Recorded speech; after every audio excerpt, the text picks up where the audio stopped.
Happy Christmas, everybody.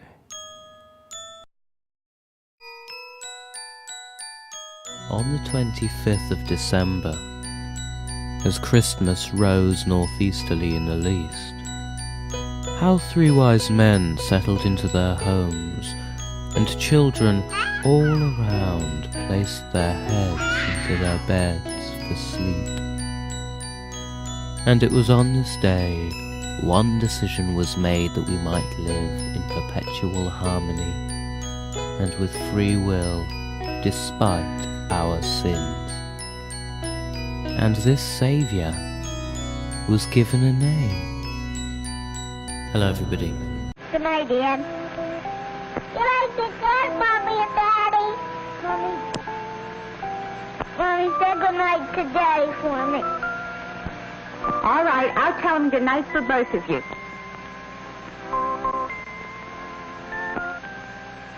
Mommy, can I have a drink of water?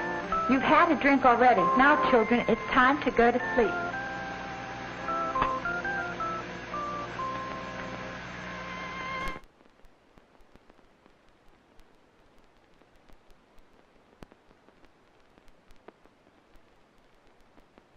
Hello everybody. Thank you for turning up this day. I hope you enjoy being here as much as I'm enjoying being here. If this is a clear day, we might consider enjoying the sky. But as it is, some issues are clouding the occasion. You will appreciate dearly the right to have your sins removed.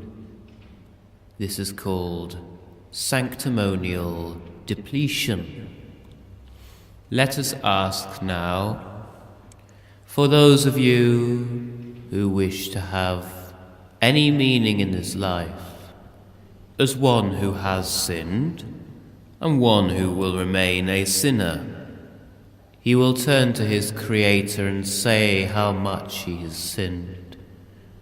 He will beg for forgiveness, and he will take all tears to be measured. This is a time for celebration. Now you'll notice that I'm the only one here with a cup of coffee. That is because I'm the vicar. I am the only one allowed a cup of coffee in here, and I will drink my coffee.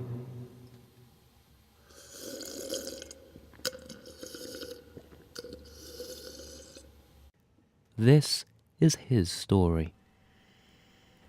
A sound followed by a very basic and infinitely repeated phrase. I must remember to replace the batteries on the radio.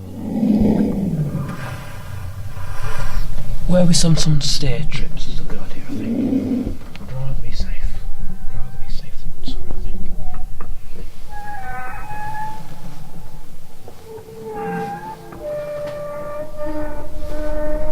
Here's the man blues.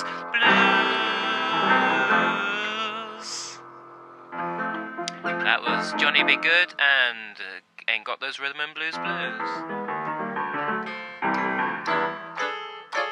Here's the man blues,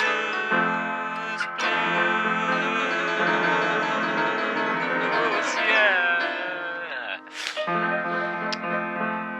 Well, thank you. Now we're reaching 13 minutes past 3 on your favourite radio station in the world. We hope that you're focusing your attention. So by the time you've read this, you'll have realised that the waste paper basket is under the door, where the floor is supposed to be, and the piece of flooring has been resituated above the telephone on the wall. Very annoying. Have mostly old people there, shaking hands and saying, "Well done. Good news, yes, good news." Shaking hands, holding tea. very white hair, these older people. Wouldn't you agree? And they stand there holding their feuds and generally pumping around in their big middle class garb and making a bloody great stench. Some of them are far too fat for the area and will soon lose their work. Some of them are black jackets on and hop around a little as people push fences back and forth at them. And some of them observe birds just perching on other people's shoulders. You know the story, don't you? Yes, you do. I am the only one who awakens at exactly this time.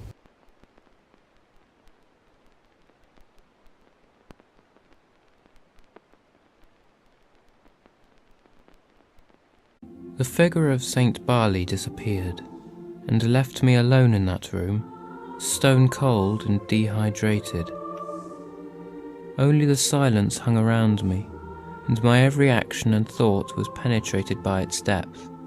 As I listened, silence was the only response. As books nestled on tables, as tables gently marked the floor, only silence was created. And I felt that there could never be any such sound in the world as a figure known as Saint Barley putting his language forth to be heard. Sounds of such a level would surely be attempted only by those driven by either the greatest bravery or the most horrendous stupidity. Against this present silence, it was obvious that such sound would rip apart the very fabric of our bodies. Such a risk, I could almost sense the overbearing contempt of any leading scientist. By this reasoning, I felt myself assured that the situation I had experienced with Saint Barley must have come from some disagreeable food, or as a fantasy in sleep. To wait for 3 guiding spirits seemed to be the last thing I would ever do. So I waited, and within the hour came the first spirit. You were very quick getting here. Yes, I'm working in the area at the moment. Working? Yes. What sort of thing? I'm, singing. Singing.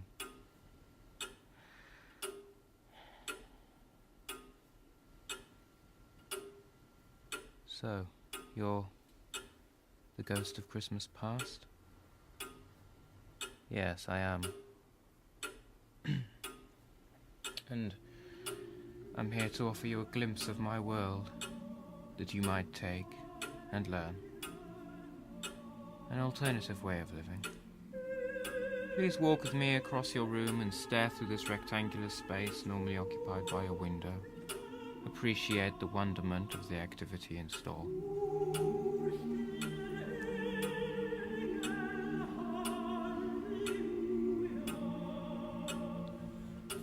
So who are these people? These particular people are my family, but they are an example of the larger culture in which they live. You are to view them and learn. They are eating right now? This is a meal time, yes. We call eating periods meal times. I see. But please learn by observation, not by the answers I give. It is the only way for true learning. But might I learn from the perspective you reveal by your answers just as well?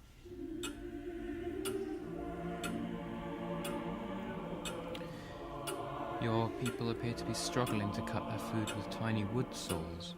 The tools seem ill-suited to the task. My man, a word of advice. Cease this relentless search for answers. Instead, just learn.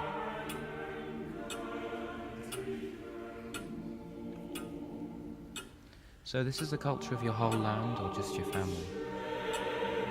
I have to go.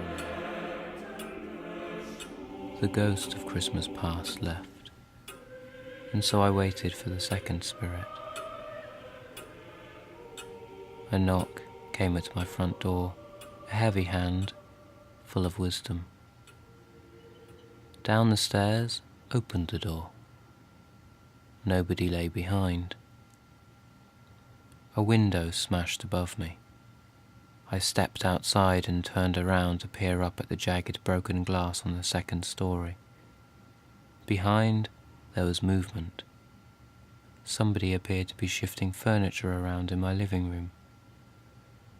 So it was to that room I returned, closing the front door, back up the stairs. Inside, various items fluttered in the new breeze. I heard some creaking outside the window, crossed the room urgently to catch what I might, and there below me caught somebody at ground level leaving the base of my drain pipe and rushing off into the distance. For a moment or two there he was, getting smaller and smaller, until he completely disappeared, and then he was gone. So I turned around and looked at the mess. Resting face up on the table in the centre of the room, a note took my attention. It said, "Dear Ebony, we tried to find you at home, but you were out. We know you weren't in and sleeping, because after looking all around the house, we made a great deal of noise by breaking things and received no audible reply. We hope this note takes your attention more effectively. Sorry for the inconvenience. Yours, the Ghost of Christmas Present, also known as Intrusion Theatre Company. P.S. I've taken all my props, i.e. your belongings, away with me." The telephone rang. I answered it. "Hello?" Hello there. Is that Ebony? This is the Ghost of Christmas Yet to Happen. I've decided I don't want to pay all that money to travel over there, and thought you should pay instead. You should come over here. Over where? Catch the next plane. Where to? You'll find out when you get here. It's the next plane you need to get. Hurry up or you'll miss it. I'll see you in 7 hours. He hung up first.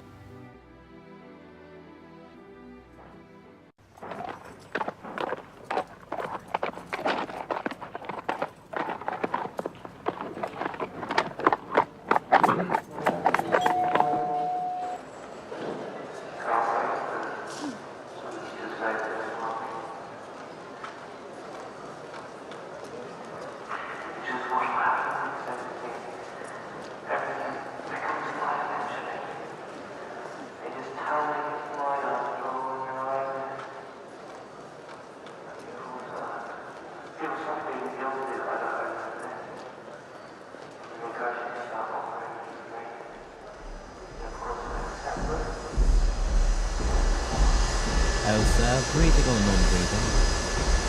Breathing, please. That's that.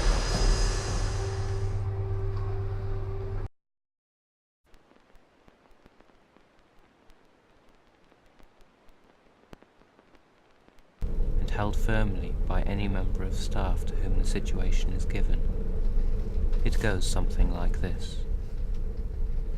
All passengers must adhere to the aforementioned rules of conduct, and failure to do so on 3 counts will lead to the confiscation of his or her seat. Should a 4th count be measured, staff reserve the right to employ the passenger, unpaid, for the remaining duration of the flight. Any passenger forced to carry out duties will be expected to do so with strict adherence to airline company policy.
his nose was 9 places long. Yeah, that's okay.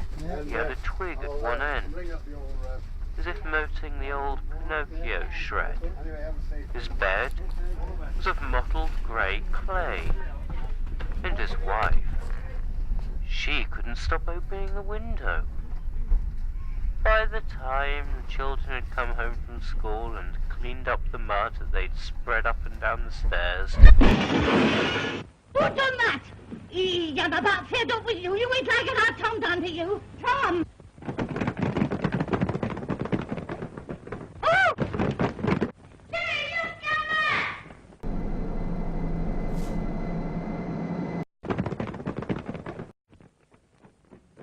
Someone's job to paint the clouds. I remember I was about 14 and it was my job to put a belt on all the clouds. It's my job to gather the clouds and put belts on them to make sure they were smart for work. And so of course there's some clouds are ridiculous because they always broke in two when you squeeze the belt so tight. So you had to be quite loose, not loose enough for the belt to actually just slip off the whole thing, because they were quite light things, clouds. They would often tip over if the belt was too loose, and the belt would just fall right off. So that was my job for ages.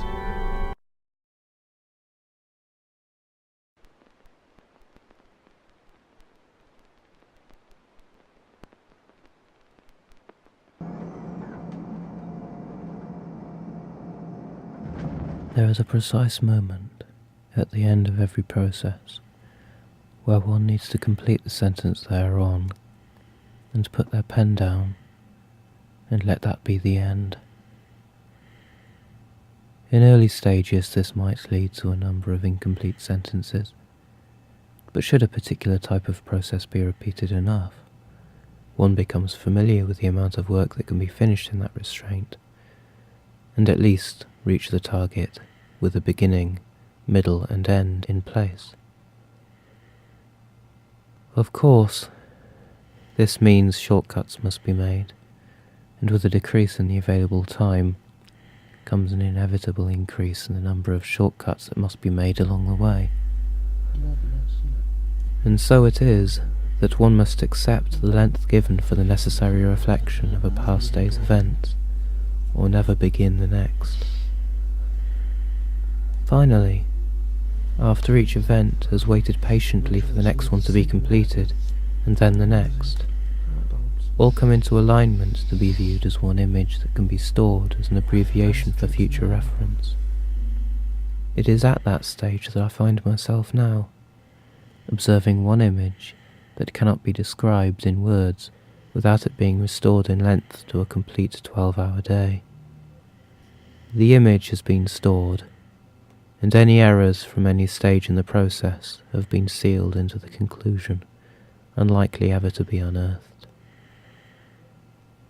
And so it is customary to prepare for the opening of tomorrow. A sound, a phrase. It's raining outside. I can hear it hammering against my tie.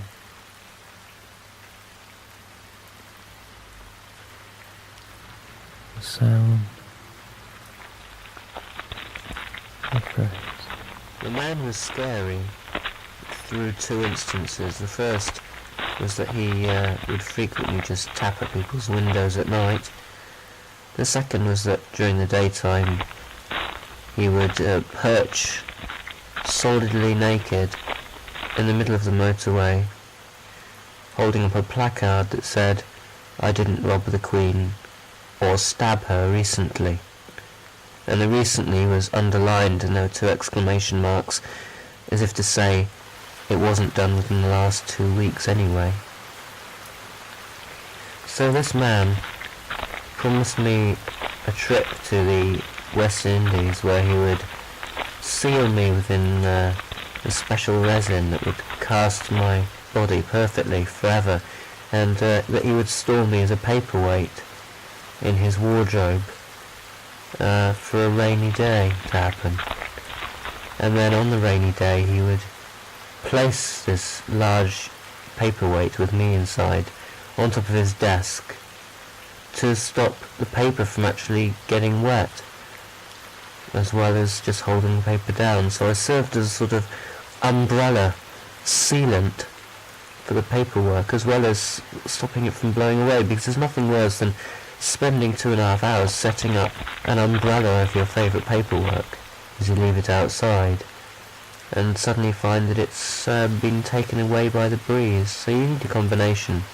And you might say that by that action I was the very first paperweight umbrella hybrid.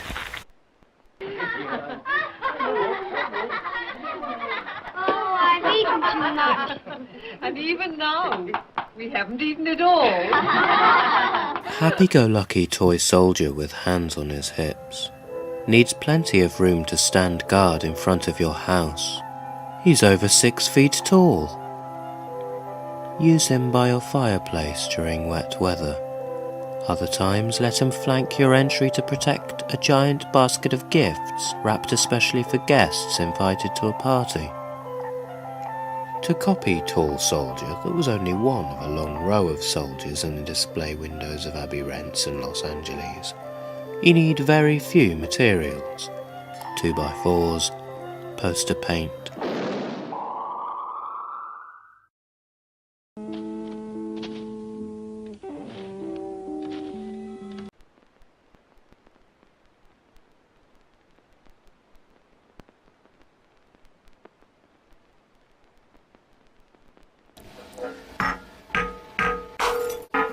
Is coiled up, and if you look at it under a magnifying glass, the coil is made up of another, even finer, tiny coil. It's called a coiled coil. The more compactly a filament can be wound, the less heat it loses to the surroundings and the brighter it glows.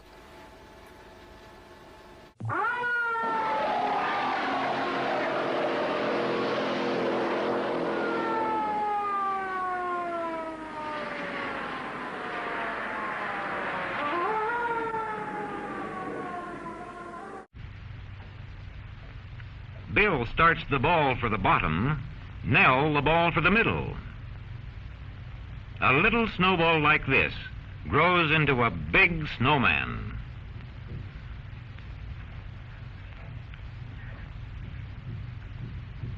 The farther it rolls, the larger it grows.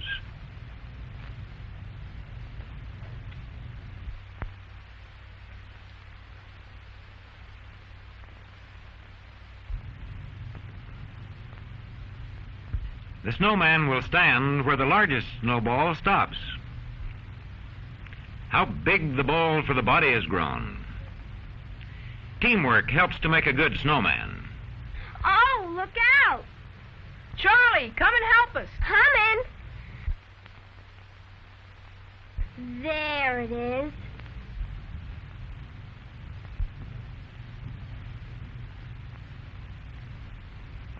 Now, the snowman needs a head, and Charlie has it. A head for the snowman. That's right, Bill. Make his neck strong so the head won't fall off. What are Charlie and Nell looking for?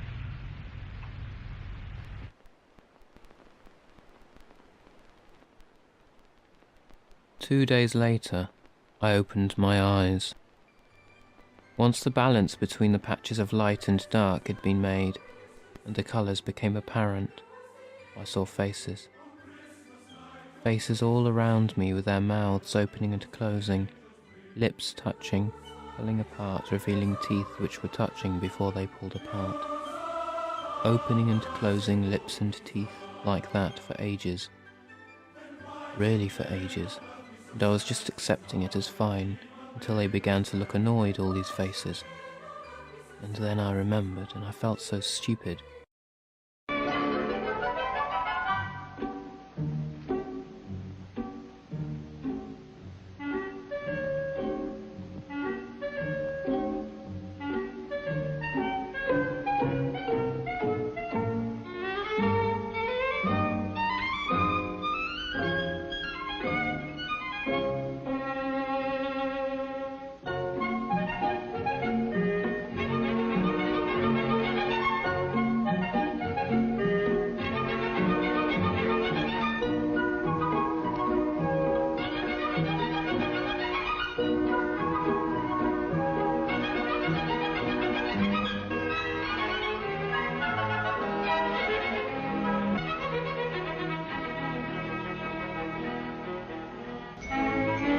on their own for the first time, and determined not to miss a single new homemaking idea.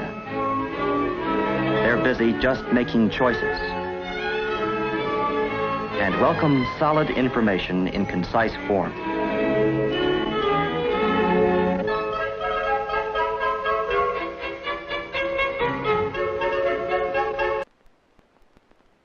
Perhaps you should wait.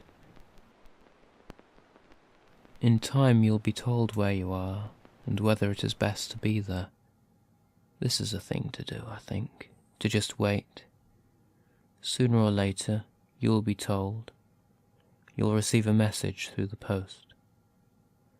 So you wait, and one man bears some resemblance, so you think so, and he never knows to disprove it. And one lady becomes a distant relative, and why not? Place yourself in there somewhere. Try on a new hat, and your father was a policeman. And if you are wrong, if you come off the rails, you will be put right. Sooner or later you'll be told. You'll receive a message through the post. I was at the centre of some kind of crowd, unable to see anything, surrounded by voices, all laughing and chattering. In my right ear, one voice was hovering with advice, and from what I could make out, telling me not to be distracted and to hear what he had to say. Meanwhile,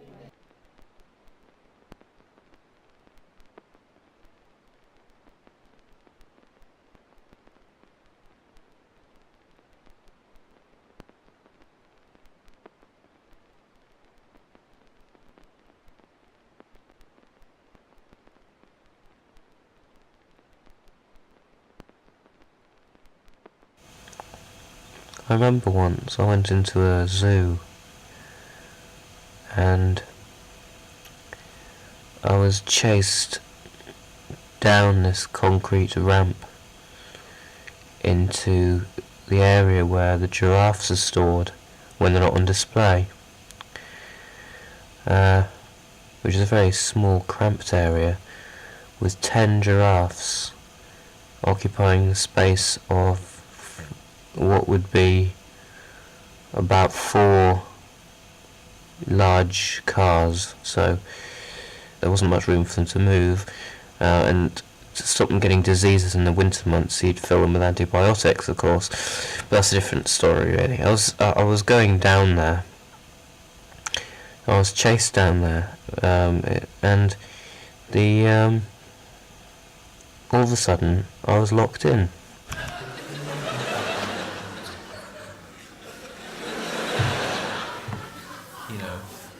really small, okay? And now, and the giraffes,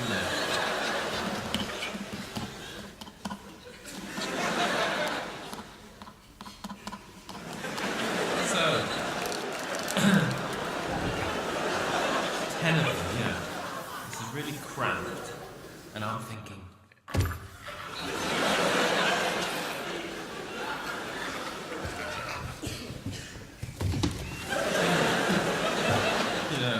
long necks.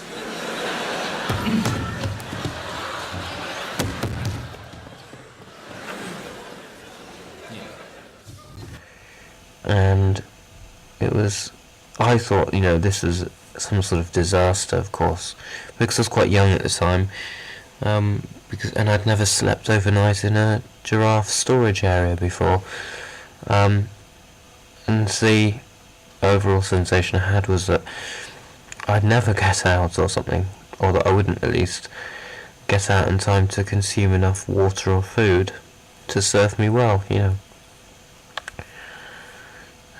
which was true. In the end, I sort of dehydrated and passed out. And I think there was a saintly program, or a program about saints on television at the time, because there happened to be a television in there, and it was like songs of praise or something, but only for saints. And they would sing their hymns and so on, and one of the hymns was about sheep and shepherds and all that sort of thing, and how they should be converted to saints. And I remember a very stark image where this program was interrupted and my face came up on the screen all of a sudden, on the television screen, with a sort of, it's supposed to say lost, as in you're seeing this child, you know, lost. Everyone's very worried about him because you know he went missing at the zoo because he was chased somewhere. We don't know where he was chased to, so please help us find him.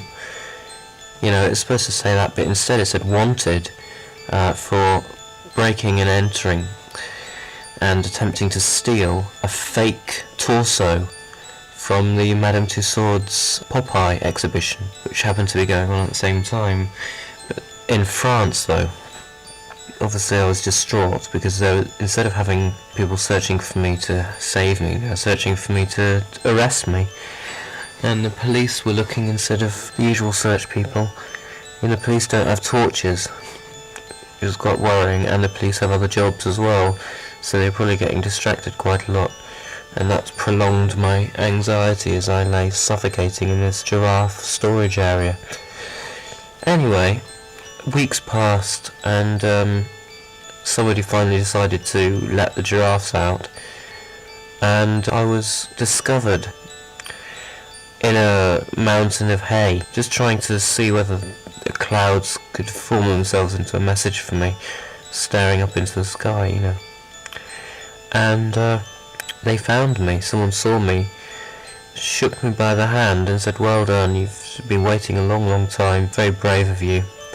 And then I was put into a police car and I heard the sirens, only just, because they sounded so far away. I was so used to being beneath the long, long neck of a giraffe, and I sort of had to get used to the peak that this giraffe was talking, but all close objects for some reason seemed a long, long way away. Anyway, they caught me, as they called it. They slammed the door so hard that the seatbelt got caught in it, and I said, "Isn't this dangerous or against the law?" And they said, "Yes, but we don't care about you." And then they drove on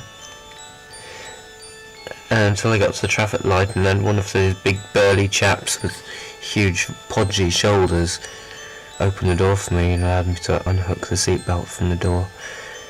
Finally, they threw me in a prison cell, and the prison cell was about the size of 4 large cars. They locked me in, and the next thing I was aware of was one person saying, "I think I've lost the key," and then a second person saying, "Don't you have a spare one?" And the first person saying, "Yeah, no, I don't have a spare one." And the second person saying, "Well, never mind.